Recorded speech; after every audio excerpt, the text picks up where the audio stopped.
All right. Well, anyway, there we go. With great pleasure. Thank you for coming to another one of the Rhodes Talks. This is my deep pleasure to welcome Ilene Grabel, who I've known for quite a long time, and who wrote this wonderful book called When Things Don't Fall Apart: Global Financial Governance and Development Finance in an Age of Productive Incoherence. She is the Professor of International Finance at the Korbel School of International Studies at the University of Denver, which means you get to live in Denver, which is nice. She's a UMass economics PhD and has advised lots and lots of important organizations, including UNDP, UNCTAD, the G24, the G77, the Expert Committee on Financing for Development, and even the IMF itself. So there we go. So with all that in mind, I will pass over to Ilene. Great. Thanks. I'll just have the podium at that distance from my notes.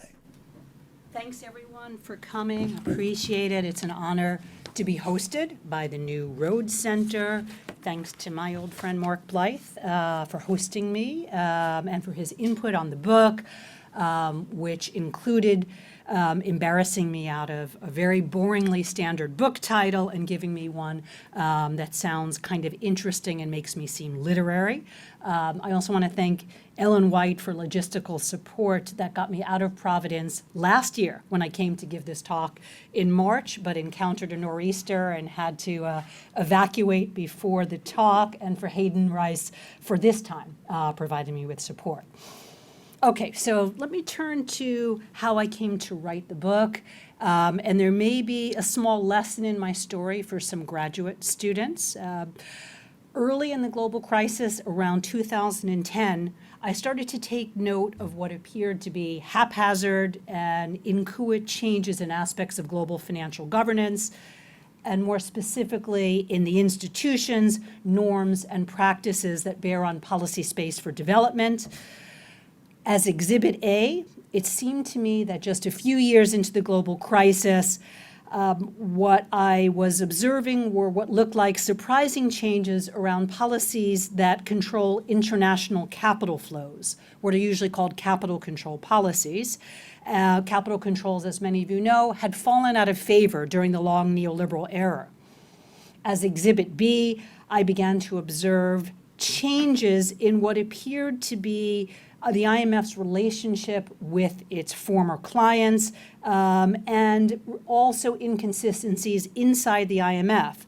And so what I began to argue in the first few years of the global crisis is that we should pay attention to these inconsistent changes, and I speculated that we were entering a new period, indeed a new kind of period, an interregnum, if you will, that was marked by incoherence and aperture in global financial governance. And what was really memorable and ultimately useful about my experiences in presenting and publishing on these issues very early in the global crisis was the reception that greeted my work. And to put it plainly, absolutely everyone hated what I was saying and told me I was naive and delusional. And in the preface of the book, I recount a little bit of a story of a very important conference of heterodox economists. It was kind of like the heterodox economics jamboree. It was held in southern India in 2010 to try to make sense out of what was then the unfolding global crisis.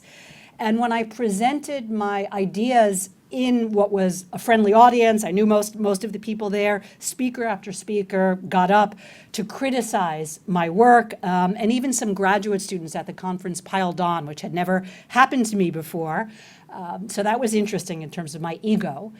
The hostile reactions to this early work proved extraordinarily useful to me.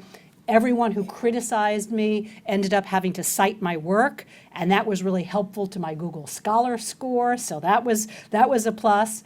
And more importantly and more substantively, the experiences that I had as I started to play with these ideas in some early papers, coupled with the unfolding of the global crisis over the next 7 years, really helped to convince me of the need to clarify, sharpen, and develop my central arguments, and most critically, to think through the matter of how to understand economic, social, political and institutional change. So I was really challenged to think about change. How do we know when it's happening? How do we think about it? And the long crisis also gave me a lot of opportunity to broaden my gaze across the landscape of financial governance. And as Mark noted, work that I've been doing over many years with the UNDP, with UNCTAD, with the Union of South American Nations, meeting with some economists at the IMF, and at crisis support and development finance institutions in the global South and East, really gave me ample opportunity to ground my arguments empirically, and ultimately all of this came together in the book that's recently come out. And in the interest of time, and also in the interest of trying to keep you interested, what I'd like to do is sketch out a kind of bird's eye view of the central arguments and the analytical framing of the book, rather than providing a deeply granular presentation of the empirical evidence across my 4 case study chapters. And so let me just begin by stating the obvious point, and that is that the East Asian financial crisis of the late 1990s and the recent global financial crisis focused a great deal of attention on the failings of the global financial architecture. The same was true of earlier economic crises, like the crisis that culminated in the new international economic order movement of the 1970s, the developing country debt crisis of the 1980s, and the Mexican financial crisis of the early 1990s. And the failure of the reform agendas after each one of these crises led most observers to emphasize continuity with the pre-crisis landscape rather than discontinuity. And advocates of continuity are certainly correct to note that the US, the dollar, the Federal Reserve, and the Bretton Woods institutions continue to play critically important roles in the global financial governance architecture, something that they've done since the end of World War II. Moreover, those that emphasize continuity in global financial governance are also quick to point out that plans for radical architectural transformation that were advanced in the early moments after the global financial crisis faded very quickly in the face of bureaucratic inertia and powerful political and economic interests that opposed fundamental reform. And these kinds of views are captured in what I call in the book the continuity thesis. That is to say, the claim that the opportunity for meaningful reform created by the global crisis has been wasted, and that nothing of significance has changed, especially as concerns emerging market and developing economies, what I'll refer to as EMDEs. This fall, as I'm sure you all know, marks the 10th anniversary of the start of the global financial crisis, and that anniversary has induced many observers to defrost the case for continuity. And I'm sure many of you read Martin Wolf's op-ed in last week's issue of the Financial Times, very much along the lines of the continuity thesis. Now, my view is that the continuity thesis misses the point. What I try to show in the book is that the Asian, and especially the global crisis, catalyzed disparate, disconnected innovations across several dimensions of global financial governance. And what I argue is that these discontinuities matter deeply for EMDEs. But just to be clear, since I don't want to be misunderstood, what I am not suggesting is that the global crisis induced an abrupt regime shift from one system of global financial governance to another. It hasn't.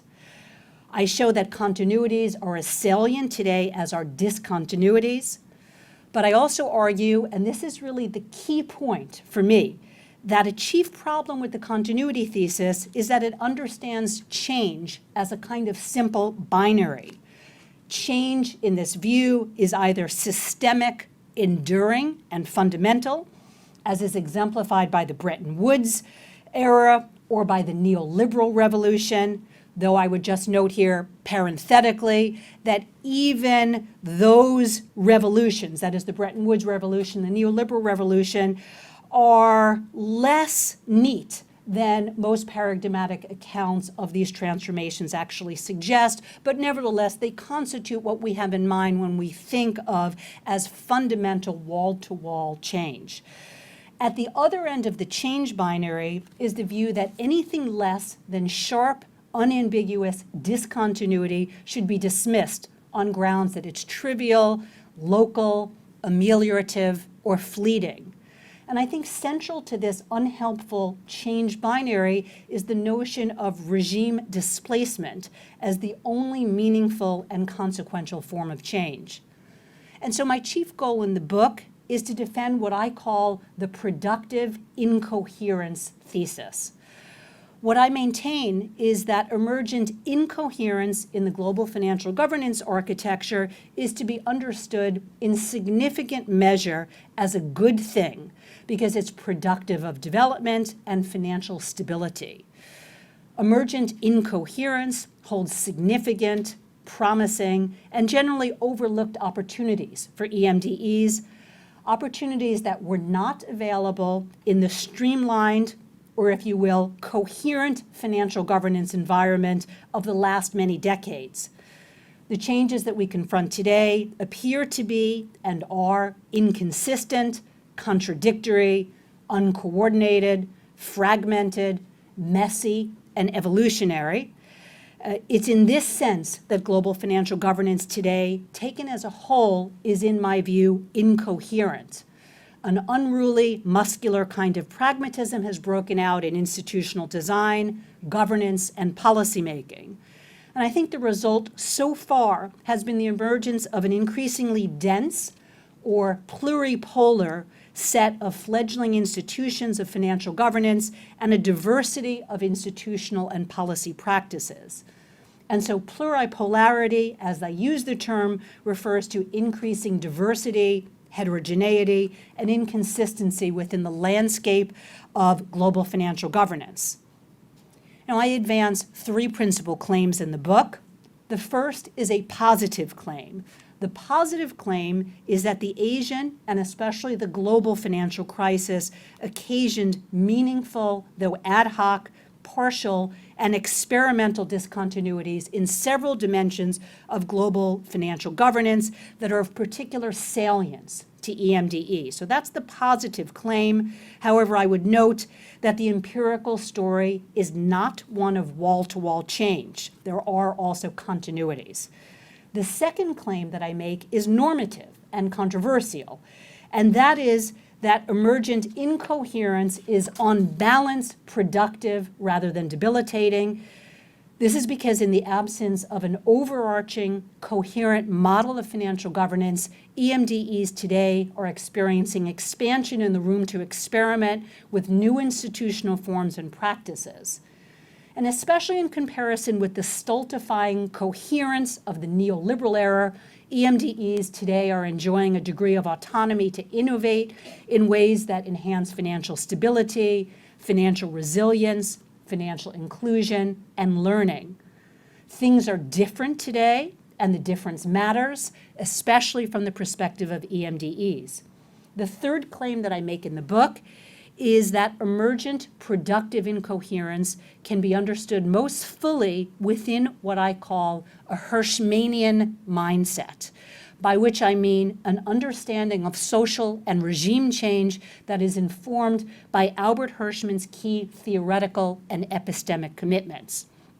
And so the alternative vision of change that I advance, and which reflects key commitments that mark Albert Hirschman's work, recognizes that meaningful change can and should come about through the proliferation of partial, limited, and pragmatic responses to challenges and opportunities, and as a consequence of often disconnected, ad hoc, and experimental adjustments in institutions and policies. And so this kind of Hirschmanian vision turns our attention away from epical ruptures of the sort that occur infrequently in historical terms, but that tend to receive disproportionate attention by scholars, and instead turns our attention toward the more prevalent but prosaic, small-scale, and evolutionary changes as the wellspring of what can be meaningful transformation.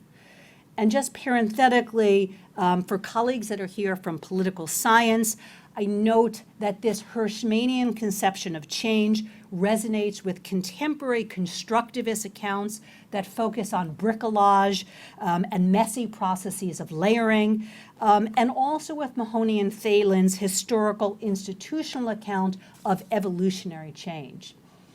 Let me just flesh out some more of the Hirschmanian foundations for my work, since many people may not be familiar with some of the less known, but I think hugely provocative aspects of Hirschman's work.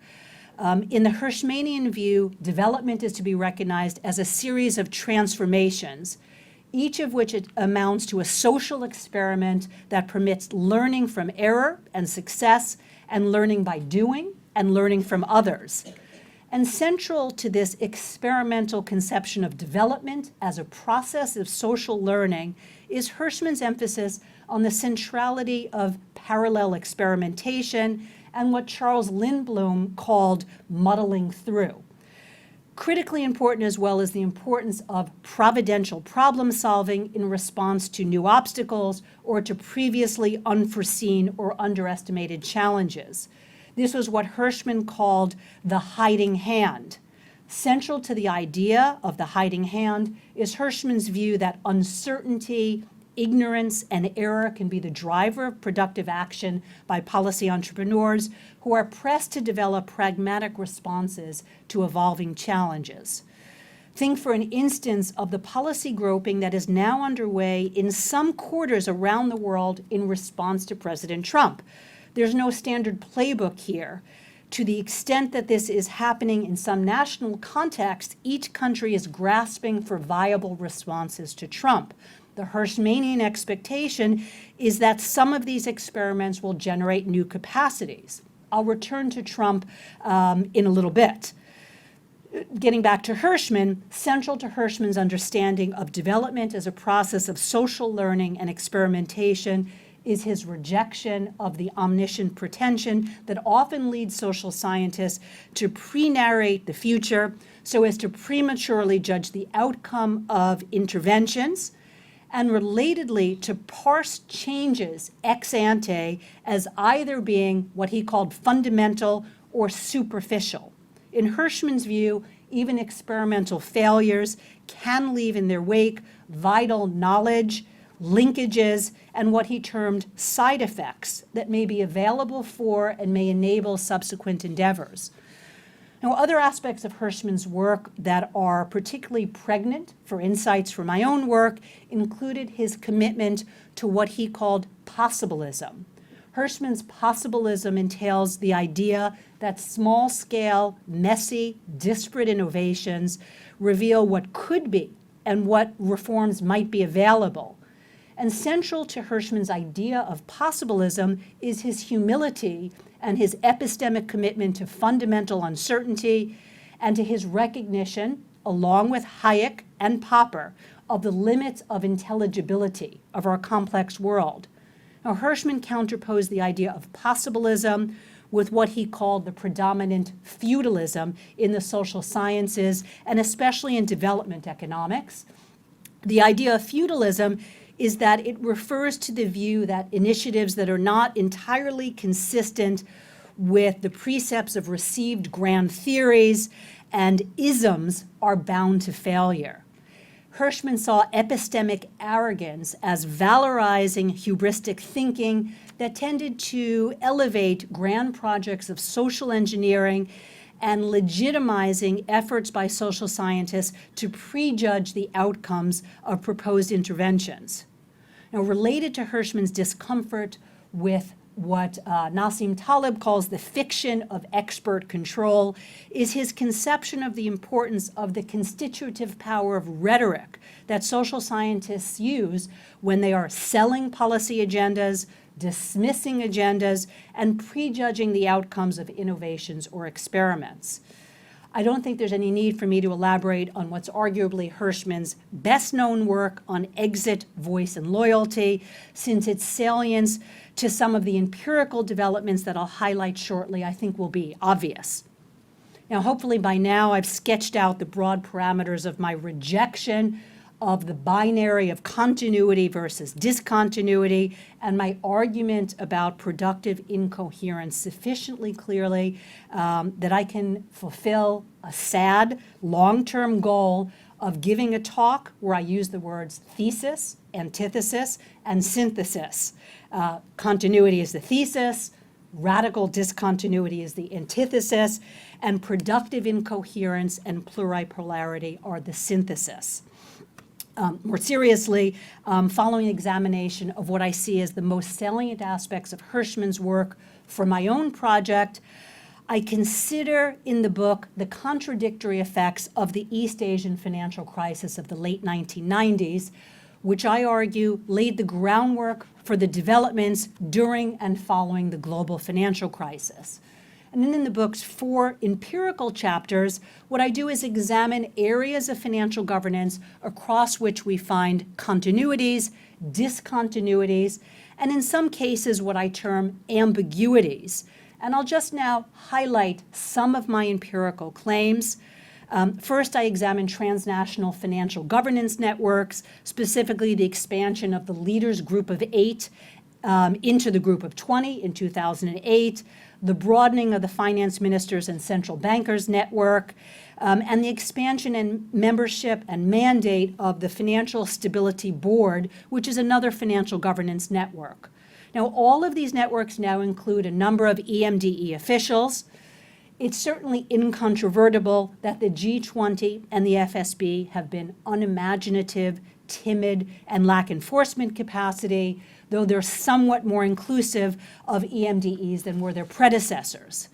They're often taken as Exhibit A in the case for continuity, but I think we would do well not to dismiss them prematurely. We should see these networks as 4 in which EMDE policymakers promote dialogue, build relationships and networks and coalitions among those policymakers that happen to share similar commitments, where they learn from one another and where they refine their capacities to maneuver on the international stage and within multilateral institutions. And so they may have Hirschmanian side effects. Indeed, there is some evidence that EMDE members of these networks successfully use the leverage and the coalitions that they've built to increase their positive and their veto influence at the Bretton Woods institutions during the global crisis. Now, a second case that I examine in greater depth in the book is the case of the International Monetary Fund. The global crisis has had complex, uneven effects on the IMF.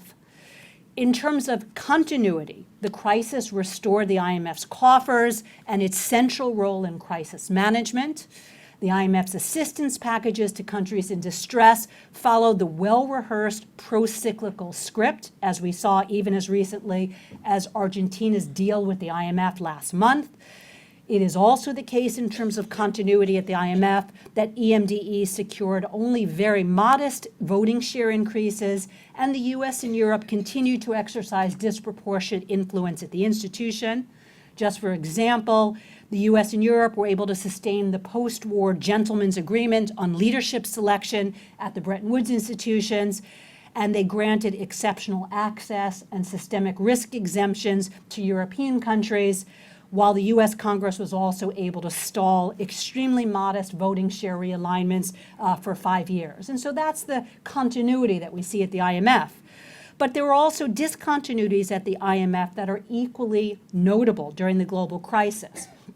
IMF leadership, research staff, and staff working with crisis countries normalized the use of capital controls.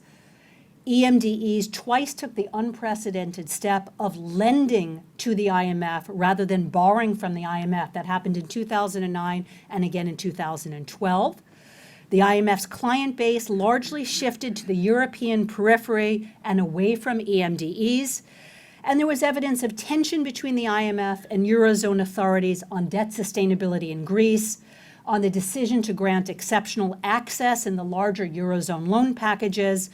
There was also tension over the most severe forms of austerity in some of the crisis countries, and tension around maintaining the link to the euro in some peripheral European economies.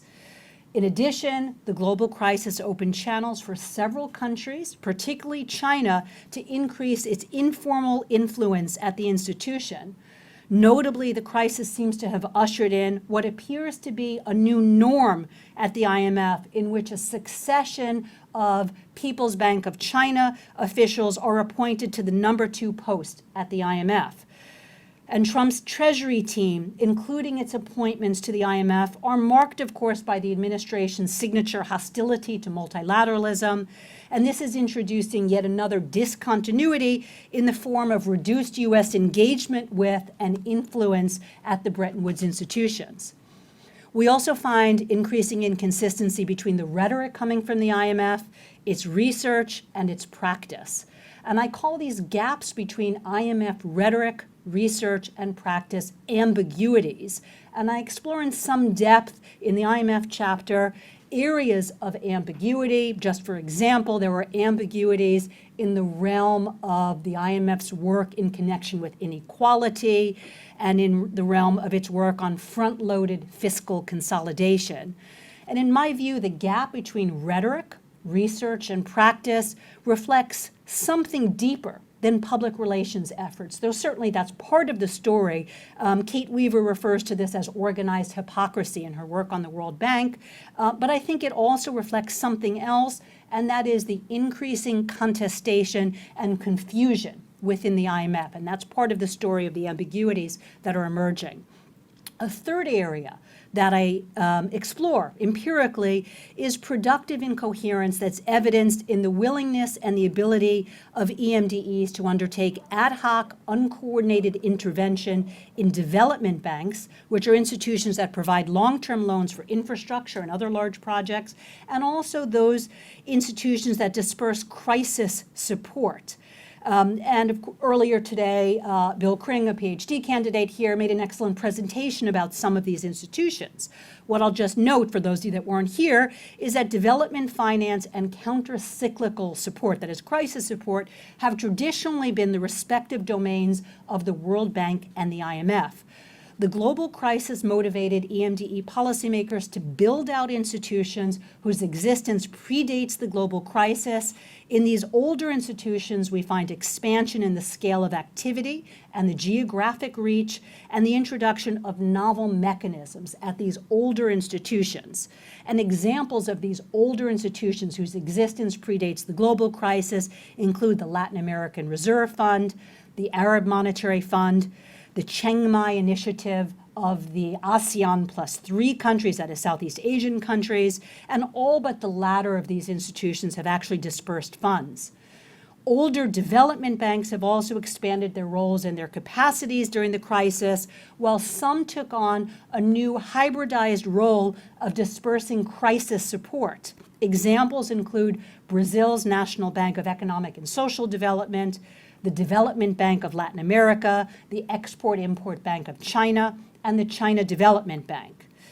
Entirely new institutions have also been created during the global crisis. Some focus on crisis support, others on the provision of long-term loans, while some do both.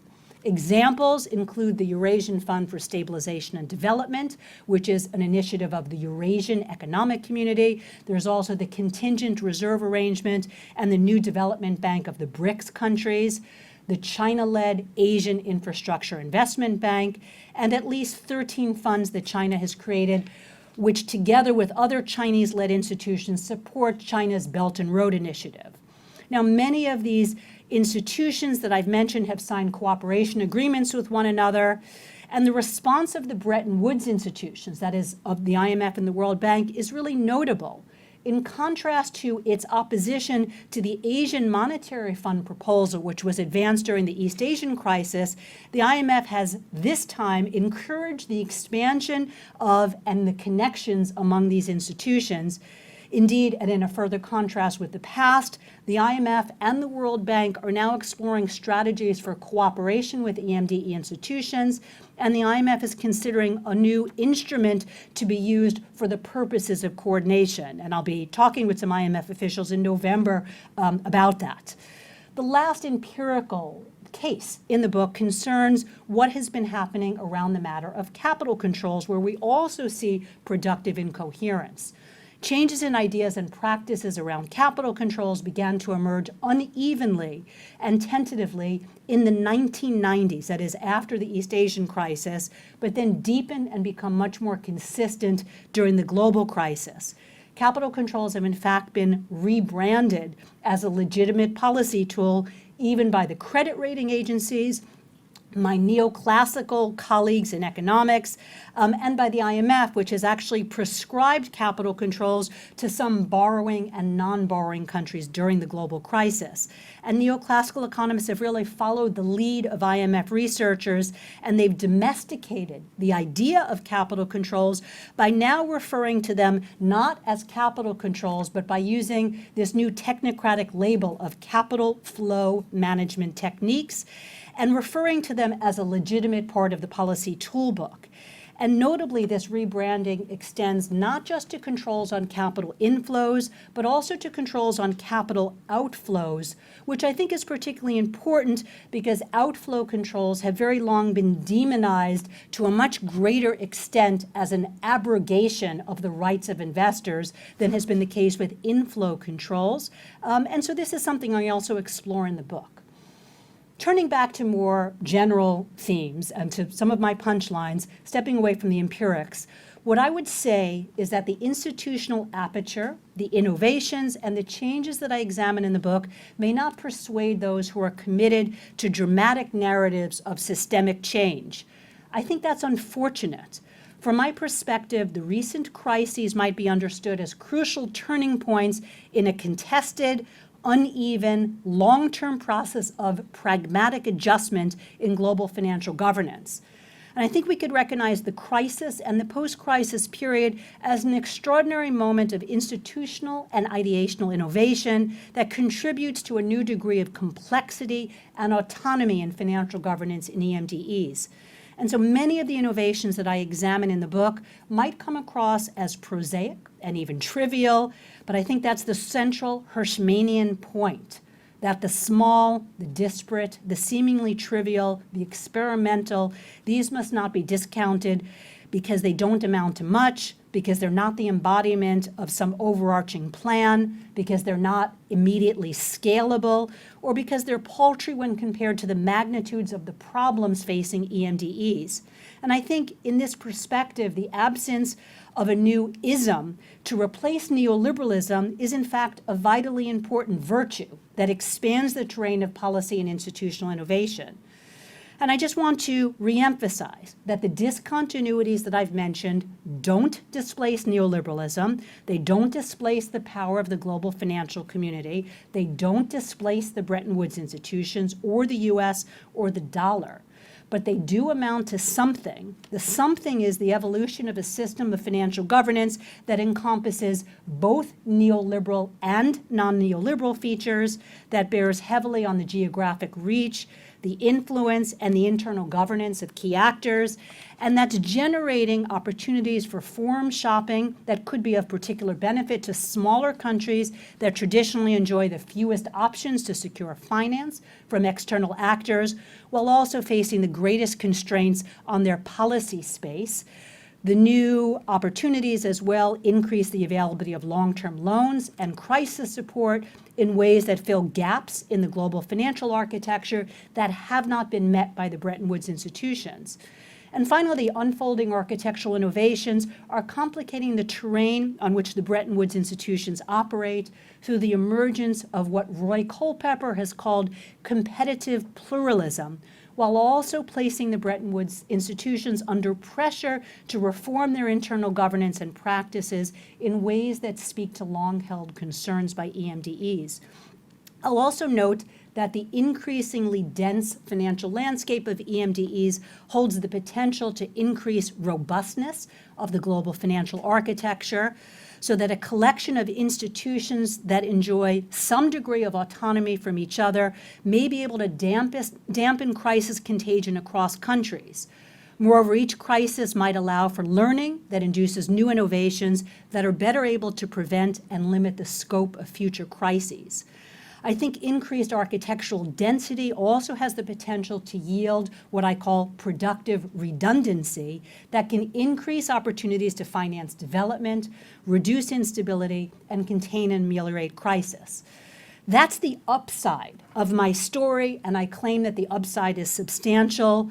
But we also have to recognize that incoherence, redundancy, and pluripolarity entail unique and important risks. And indeed, I turn to the matter of risks in the concluding chapter of the book.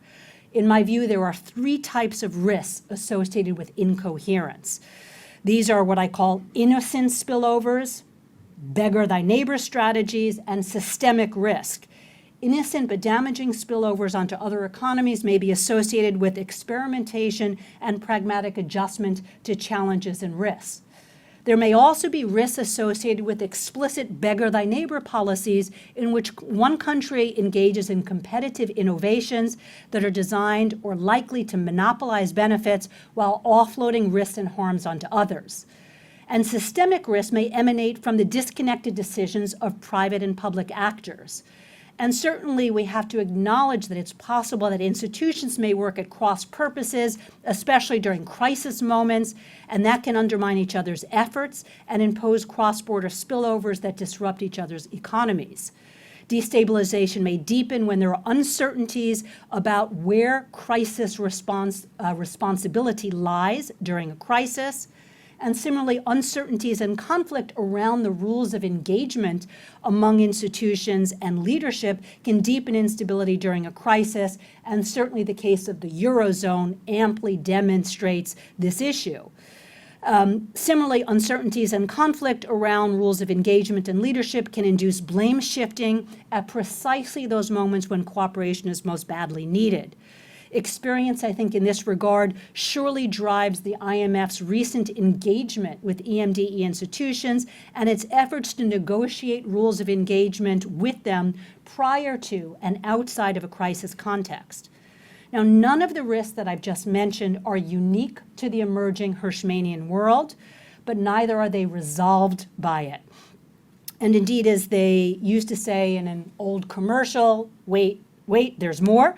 Across the Atlantic, there are significant risks emanating from the disorderly process of Brexit and the success of nationalist parties. In the US, of course, there's a multiplicity of risks emanating from the Trump administration. These include the administration's attack on the rule of law and its attack on the Federal Reserve's independence, its efforts to dismantle the institutions, norms, and practices of multilateralism, its dogged commitment to roll back the anemic financial regulations enacted after the global crisis, and its erratic and self-defeating trade policies. And of course, globally, the environment is no less fraught. Particularly worrisome are risks emanating from shadow banking, cryptocurrency markets, high levels of corporate debt in many national contexts, particularly EMDEs, and rising interest rates in advanced economies. And certainly rising interest rates are particularly worrisome since they induce capital outflows from EMDEs and consequently cause currencies to depreciate, which then increases the cost of servicing debt, especially corporate debt, since much of it is repayable in dollars and euros. And the recent situation of Turkey kind of underscores that challenge. And so in the face of the combination of these political and economic risks, it's not at all difficult to imagine a deglobalized world of increased autonomy marked by the proliferation of nationalist beggar-thy-neighbor policies and contagious economic instability. We look out on a world wrought with incoherence, aperture, financial fragility, and conflict. However, I think that it's naive to assume that coherent regimes, such as the monolithic global financial architecture centered around the US and the Bretton Woods institutions, should be the model to which we'd aspire. After all, would it be better for EMDEs today if the Trump administration had at its disposal a streamlined Bretton Woods-based financial architecture through which it could leverage its power to constrain policy autonomy, to frustrate any progress towards the Sustainable Development Goals, and otherwise wreak havoc and pay out petty grudges? And as damaging as President Trump's impact has been so far, and the worst is probably has not yet come, I think it's at least arguable that Trump lacks the levers under an evolving multi-layered financial architecture to impose his vision as effectively on others as he would have under a more monolithic financial architecture. A kind of thought experiment, let's say Trump in 1990, at the height of the coherent neoliberal global financial architecture, would arguably have posed a deeper threat to EMDEs than he does today. And indeed, his spasms of rhetoric and action, I think, look like the actions of a bully who no longer gets his way in the playground. And I think it's implausible to think that the aspirations of EMDEs would be in any way better served by a return to the institutionally sparse, coherent, and centripetal financial architecture of the last many decades. And so I think it's best to think of this present moment as a kind of interregnum between an era dominated by a dysfunctional Bretton Woods monoculture that underserved EMDEs and something else, the parameters of which are as yet unknown and unknowable. The evolving landscape is not likely to meld into a new, coherent global financial architecture that resembles the orderliness of the pre-global financial crisis world. The leverage of larger EMDEs in global and regional financial governance is increasing, especially as Chinese-led institutions have come to play a much more prominent role in the global financial architecture. And the array of China-led institutions is complementing, competing, reshaping, and I think above all, complicating the traditional Bretton Woods landscape where the line between advanced economy lending and EMDE borrowing used to be clearly drawn and is not now. And the vacuum that's been created by the U.S.'s rejection of multilateralism, I think, suggests that there'll be greater space and more urgent need for China and others to step into the void that the U.S. has created. And this, of course, presents both opportunities and risks for EMDEs. It also presents opportunities and risks for U.S. power and relevance and for the shape of multilateralism going forward. And so here in conclusion, what I would just note is that the emerging productive redundancy that we are seeing threatens the streamlined top-down coherence of the Bretton Woods-dominated neoliberal world. That world promised efficiency, but in fact generated and socialized extraordinary risks, created vulnerabilities to contagious crises, and deeply served EMDEs.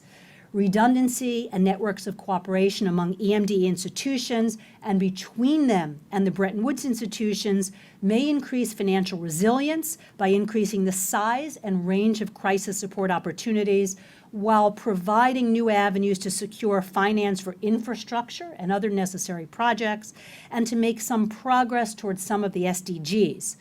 Now, engineers very naturally understand the need for redundancy in safety systems to ensure that systems do well when they're placed under intense stress. I think the increasingly dense and networked global financial architecture is prudent in exactly the same way, even if it's by no means adequate in its current form to maintain stability during the next big financial crisis, the timing of which is uncertain, but the eventuality of which is not. Nothing I've said should suggest that I think things won't fall apart. Indeed, they can and always will. But when they do, will a denser, pluripolar global financial architecture be better situated to respond to the needs of EMDEs in a world in which the Trump administration is unlikely to have an appetite to allow the Bretton Woods institutions to perform their traditional roles? I think present conditions suggest that we may know the answer to this question sooner rather than later.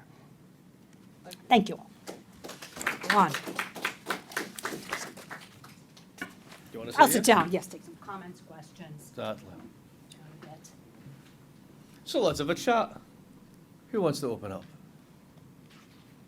Go on, Pini. Thank you so much for this talk.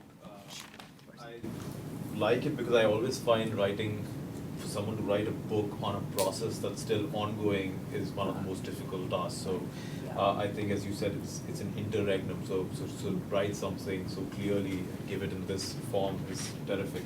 I don't know if I have a question or a comment, and I don't know how coherent I'm going to be. But this idea of productive incoherence is actually very interesting, because if we were to take an example of what's happening right now, so Pakistan, for example, has a severe balance of payments crisis going on. And any day they are going to be needed to be bailed out by the IMF. Whereas Imran Khan, the cricketer turned politician, has run on this plank all through of social development, of social democracy, and has actually been quite open in his criticism of neoliberal, financial order and stuff. So if we imagine a scenario where they do need to be bailed out, they are actually presented with two options. One could be, yes, go with IMF and accept all the conditions and the conditionality that IMF will come down strong on Pakistan, especially given Trump's current positioning vis-a-vis Pakistan. Or they could actually take it from China, a whole lot of money which China would readily be willing to come in, especially given one belt, one road, and a whole lot of other stuff. But the flip side of this is that this is a region where there are 3 nuclear powers. That's the only region on the world where you have 3 contiguous nuclear powers. India is bound to going to misread this, right? Even if they read it correctly, they're going to bound to misread this as China coming onto their territory, very close with the greatest arch rival of all times. So in that sense, there can be pushbacks to this productive, and it's, I'm using your framing in a very different way, but it may not be productive for every country from which angle they come at. If you think of it in very realist terms, right? And there may be a pushback that India might then apply to move things back towards the current order, especially given India's history, where India had to accept IMF conditionality in 1991. So I don't know if it's a question or a comment, but this was something that was just occurring to me, because the concept is very interesting, because it allows us to play during this time period as to how things might pan out. Yeah. Okay.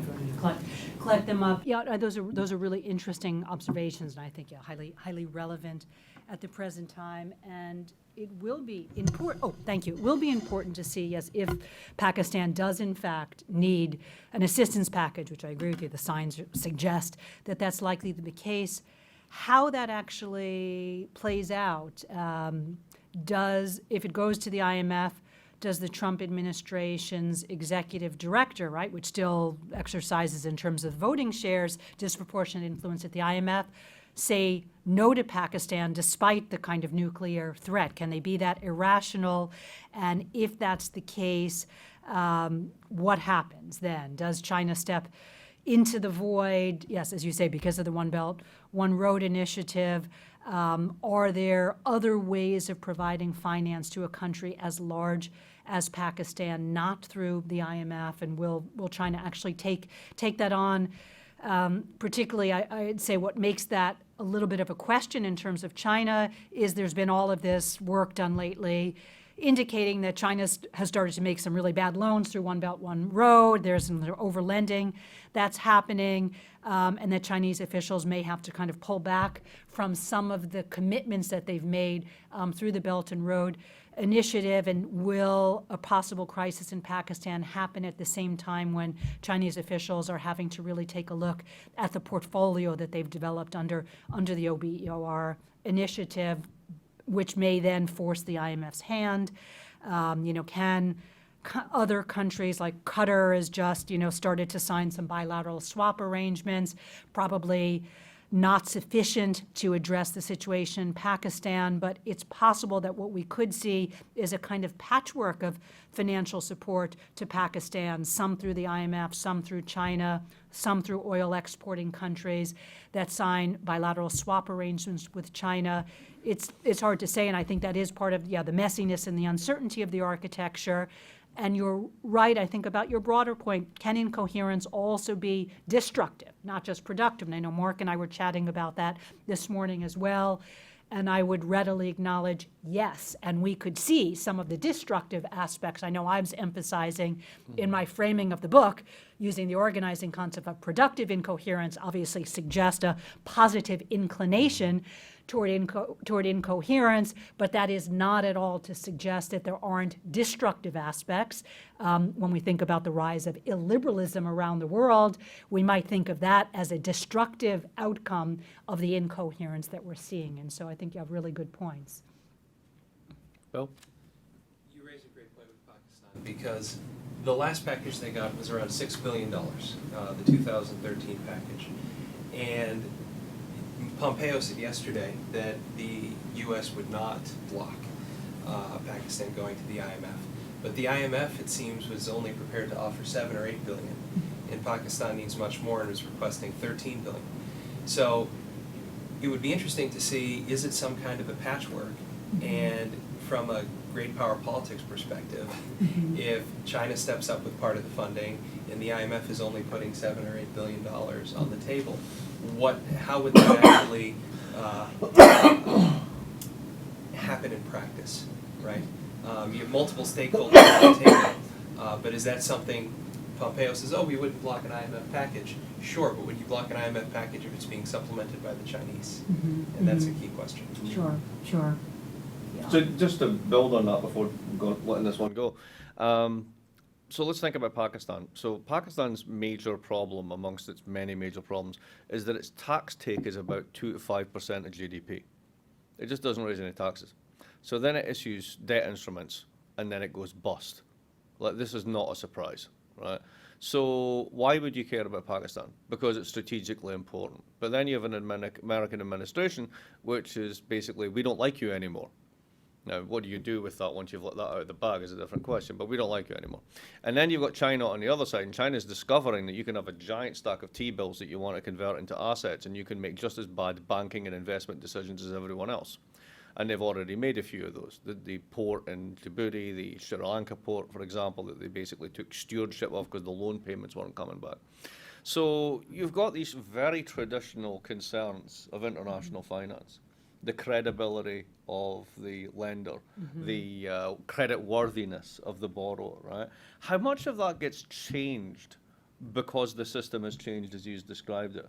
Or do these things still just play out in the way that you would expect them to? I don't think we have, it's a good question. I don't think we have reason to expect a greater degree of rationality on the part of any actors working in this new environment, whether it's the way that the IMF assesses the need and the potential and the design of standby arrangements, that is, of assistance packages, or even of new great powers like China's ability to assess the risks and opportunities and necessity of providing assistance. I think some of the same motivations that mark the financial system of the previous era mark decision-making in the current environment. And so I'm not sure that we should expect sort of more caution, more consideration in the deals going forward than we've seen in the deals of the past. Cool. Les autres? Go ahead, sir. Slightly off-piste question. I'm teaching an undergraduate course called Financial Institutions, and the 10th year of the global financial crisis provides terrific fodder for a whole host of conversations. Would be curious to hear your thoughts on what would be interesting threads that you would focus on in terms of where we were and where we are.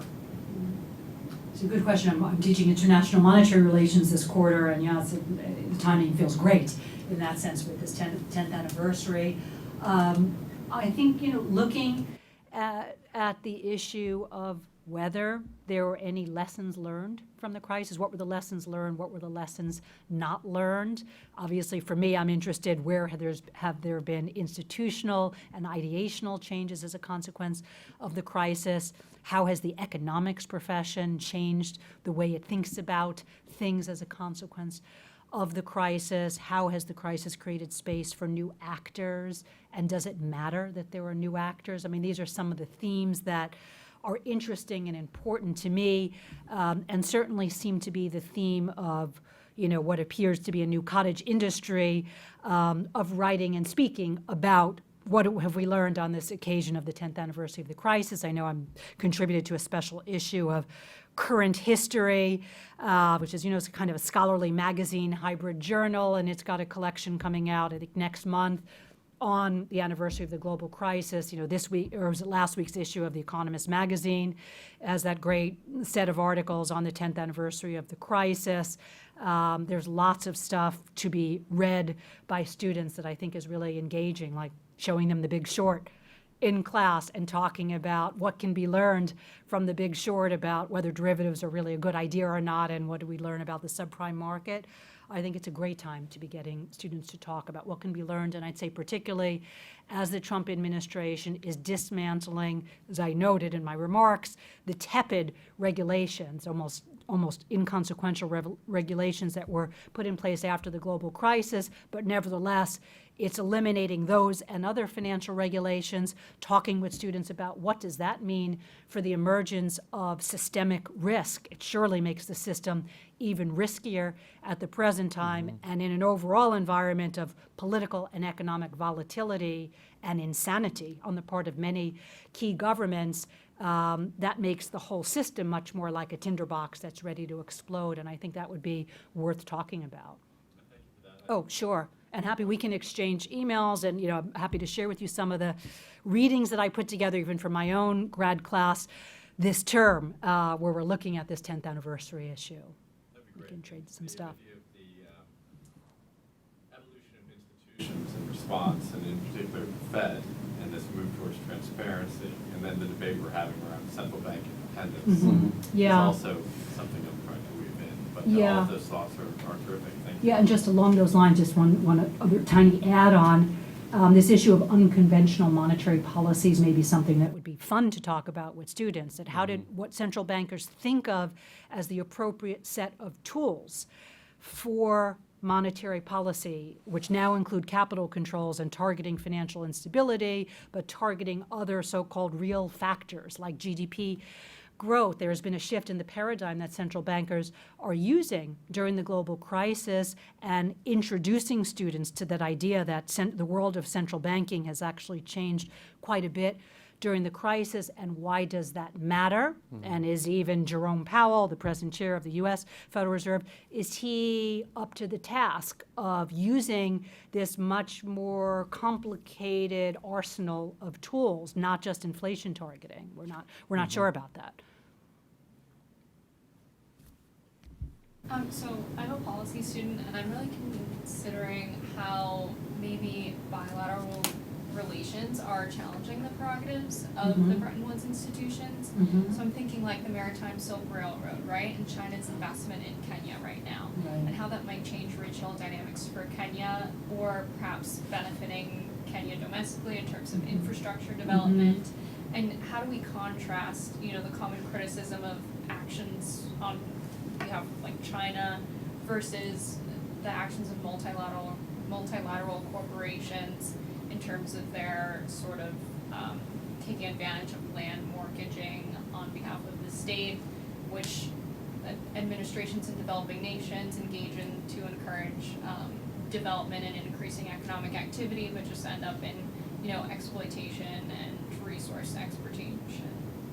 So maybe do we see institutions rising and sort of policing the rules of engagement in this respect, in the interest of preventing future crises? So good questions. You're right. Just to take your comment kind of as a whole, China is reshaping the world of development finance, partly because of its own initiative and its capacity, its appetite and its financial capacity to do so, and also because it stepped into the void created by the U.S. And so your example of China-Kenya is a great example, and of course, as you know, there are many other examples where China has gotten heavily involved with lending, whether it's for infrastructure, transportation, dams, sporting arenas throughout EMDEs, yes, the overland and the sea connections as well. And, we're looking at a world in which China is really a juggernaut that is reshaping the global economy, and particularly when it comes to the global financial architecture, it's playing a hugely important role, and it appears poised to continue to play that important role. There are obviously opportunities that are presented. China is lending money to countries that had not been getting lending from the World Bank and from the other institutions under the Bretton Woods architecture, whether that's the African Development Bank or the Asian Development Bank. So it's mostly focusing on countries that were cut off from access to international capital, and in the context of the vast need for long-term lending and possibly also crisis support finance, China has kind of jumped into this much needed void. However, it is an opportunity for EMDEs, but it's not one without consequences, as you well know. China is engaged in a land grab, a resource grab. The environmental footprint of its loans is decidedly non-green. It's as non-green as the environmental footprint of the loans made by the World Bank and the Asian Development Bank and every other kind of U.S.-supported institution. So that does create real problems. And yes, and China seems to be in a bit of, you may have studied the work of Hyman Minsky, who's a Keynesian economist, who talks about overlending, or over-optimism, and clearly Chinese lenders are starting to get in too deeply in many different national contexts, and they're making a lot of loans that seem economically imprudent. And in a more, the example in Djibouti is a really interesting one. And that's really a challenge going forward, because it actually may be creating the basis for financial instability in many contexts in EMDEs, which then may obligate China to also provide financial assistance to those same countries, and that might increase dependence on China. And so that is another kind of dark side of this new landscape that's evolving. So those are really, really good examples. So really, just thinking out loud there, that based off this question, so there's a kind of an analog between what central banks do and what China does. And there's a horrible technical term for it called the price I can't even say it, the price insensitivity of the buyer. And what it means in plain English is I don't have to care about cost. So if there's a financial crisis and I'm a real central bank, I got a printing press. So if I want to buy assets, I'll just print. It's not a problem. And price insensitive, price makes no difference to me. And China, actually, I've never thought about it this way, has a kind of price insensitivity issue, because they've got a $3 trillion stack of T-bills that they keep accumulating no matter how much they spend, because they're this export powerhouse. And even if they get it down to 1.6, they just leave it for 6 months and it's up to 2, right? So you want to turn this into assets, but there's only so many things you can buy. And then you become insensitive to price, because you're like, I don't care if I'm overpaying for it, I want to pay for it. So some of this is very strategic in terms of, for example, land for agricultural production, which is guaranteed, you have a large population, et cetera. But some of it seems to be, I just need to buy shit, right? I need to make assets because I don't want to sit on treasury bills anymore. And when you do that, that's the link to instability. That's very Minskian, very, very Minskian, because if I don't care about the price now, I will care when it goes south. So there's an interesting bit there which I hadn't really thought of before. As you know, again, this is sort of if you will, the creative side of this, but then the potentially disruptive side of it. Yeah, sure. And it also, of course, is buying influence through these loans. And so another reason why China may be so price insensitive is that there are other objectives behind these loans: buy friends, buy influence. What do I want to say? Express China's ambitions on the global stage. You become a great power, let's say, as the U.S. did, by becoming overextended. And so China's overextension is the kind of reverse face of its great power ambitions, and helps to kind of fuel that kind of Minskian drive to keep lending. Andere Frage? If I could just follow up on what you just said, Mark, this is something that I've wondered. Why is it that China finds it so difficult to operate what it has, or rather convert its T-bills like a sovereign wealth fund and start taking positions that, let's say the Norwegian sovereign wealth fund does pretty well, or the Qatar fund does pretty well?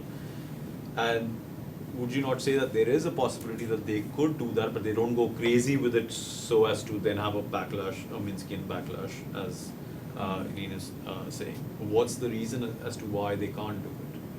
You mean why they don't have a big double, just do a Right. big double? Why not convert these debt assets into huge stakes across worldwide, across corporations, right? So really, I mean, it's a really good question. One could be, I can't really think of a good idea why you wouldn't do that. I mean, it could be that they're already expensive, so if you're the size of China and you can chuck $1 trillion at something, you're just making things more expensive, right? So you're just buying dear to push the price further. But ultimately, if you can hold long term through boom and bust, the equity premium 6%, why would you not do that? And it's practically risk-free if you hold it over a 30-year horizon. So I don't know, maybe, I literally don't know. I have no idea whether they don't just do that. Singapore, it's funny, small countries do this, right? So it's the Qatars, the Singapores, all the rest of it. And that's also a new part of the architecture, Right, of course. the But big BSAs. countries don't do it. And it's funny, because something that Eric Lonergan and I have been working on is actually precisely that big countries should do this. The reason being, when there's a financial crisis, the cost of capital for the government falls to zero. Right, because everybody wants to buy bonds, nobody wants to buy equities. So what you do is you issue bonds, and then you buy all the equities you can, and then you hold them in a sovereign wealth fund. And then after 20 years, you can pay back all the debt and then take the premium, which is basically double what you've done if you do it at 6%. So you could have a huge fund to redistribute, do something about inequality, do investment, the whole lot, just by buying stuff in a downturn. So there's no reason for countries not to do that, and yet they never seem to do it. I don't know if it's political that China's buying, a lot of China's buying. it could be that, but It then happened with the New York port that Right. Dubai was trying to. but that's a physical asset. If you were to do basically sort of global equities at a threshold of 0.25 of every category you could imagine, it's hard to stop people doing that. I mean, China does have a pretty large, diversified equities portfolio through CIC.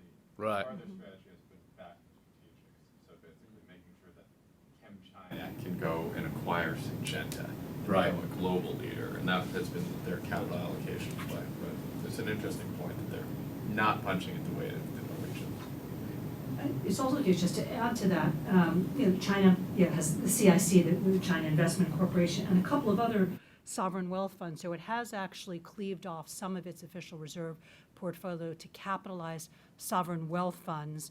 And the decisions made by those sovereign wealth funds have been really interesting. So it hasn't only been engaging in a kind of land resource lending grab in EMDEs. It's also been using its sovereign wealth fund assets in order to take some really interesting kind of strategic positions. Just for example, during the global financial crisis, the Chinese sovereign wealth fund, it was CIC, because again, I think they've got 3 different sovereign wealth funds, actually bought up bonds of the European ESFS, I always forget that acronym, the thing which is the predecessor of the European Stability Mechanism, European Financial Stability Facility.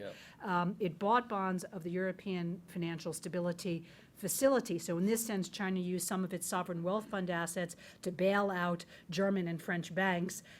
It also bought some bonds, private U.S. corporate bonds during the global crisis.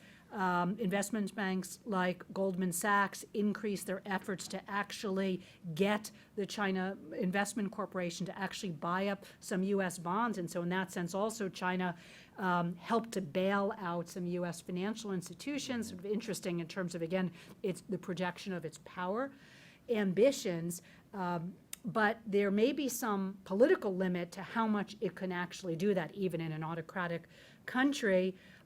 And particularly because in countries like the U.S., there's now a backlash against foreign investment by China. And so even if the CIC wanted to take stakes in U.S. firms, there's actually some political limits on its ability to do that. Here I just mentioned there's kind of a little known but hugely interesting and important congressional committee, I think, for anyone looking for a dissertation. It's really ripe for research. COFIUS, it's the Committee on Foreign Investment in the U.S., COFIUS. It's essentially a U.S. government committee which adjudicates the legitimacy of inward foreign investment, and it has the right to allow or disallow foreign investments, and then its decisions can be affirmed or overturned by the president. And even under Obama, COFIUS became more active in repelling investments in U.S. firms by Chinese sovereign wealth funds. And of course, under Trump, last year, China's sovereign wealth fund tried to buy the Lattice Corporation, which is a U.S. semiconductor firm.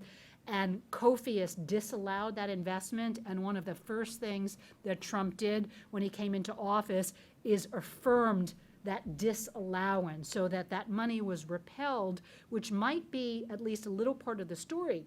the interesting story that you're telling, Preet, of saying, well, why doesn't China just like get the, create sovereign wealth funds and use them to buy up assets around the world?